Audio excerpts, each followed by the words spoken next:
Big boss Malayalam season 6ൻ്റെ ലൈവിൽ ഇപ്പം നമ്മുടെ ജിൻഡോയും അതേപോലെ തന്നെ അപ്സരയും സംസാരിക്കുന്ന ഒരു വീഡിയോ ഞാൻ കണ്ടു കേട്ടോ.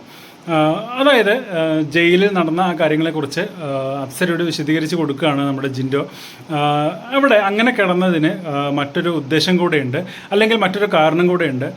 നേരെ രണ്ടുപേരും ഒരേ ദിശയിൽ കടന്നിരുന്നെങ്കിൽ രാത്രി കിടക്കുന്ന സമയത്ത് ജിൻഡോയ്ക്ക് അങ്ങോട്ടും ഇങ്ങോട്ടും തിരിഞ്ഞു മറിഞ്ഞ് കിടക്കുന്നതും കൈയും കാലൊക്കെ അങ്ങോട്ടും ഇങ്ങോട്ടും വയ്ക്കുന്ന ഒരു സ്വഭാവമുണ്ട്. അത് രാത്രി ഉറക്കത്തിൽ അറിയാതെ അങ്ങനെ സംഭവിച്ചു പോകുന്നതാണ്. തൊട്ടടുത്ത് ജാസ്മിനാണ് കിടക്കുന്നത്. ഞാനെങ്ങാനും കയ്യോ കാലോ എടുത്ത് വെച്ച് ജാസ്മിൻ്റെ ദേഹത്ത് തട്ടിക്കഴിഞ്ഞാൽ അത് ജാസ്മിൻ ഒരു ആയുധമായിട്ട് എടുക്കും. എന്നെ പുറത്താക്കാൻ വേണ്ടി തക്കം പാർത്തിരിക്കുന്ന ആളുകളാണ് ഇവിടെ ഉള്ളത്. അതുകൊണ്ട് ഇത് ഒരു ആയുധമാക്കിയിട്ട് നാളെ അത് എനിക്കെതിരെ പ്രയോഗിക്കും എന്നുള്ളത് കൊണ്ടാണ് ഞാൻ അങ്ങനെ കിടക്കാതിരുന്നത് എന്ന് വളരെ വ്യക്തമായിട്ട് അപ്സരയോട് പറയുന്നുണ്ട്.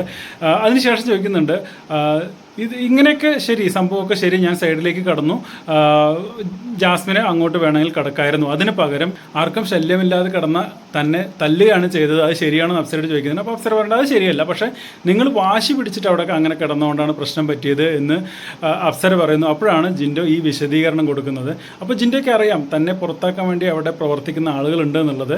അപ്പോൾ അതിനെതിരെയാണ് ഇന്നലെ ശരിക്കും ജിൻഡോ അങ്ങനെ ഒരു പ്രവൃത്തി നടത്തിയത്.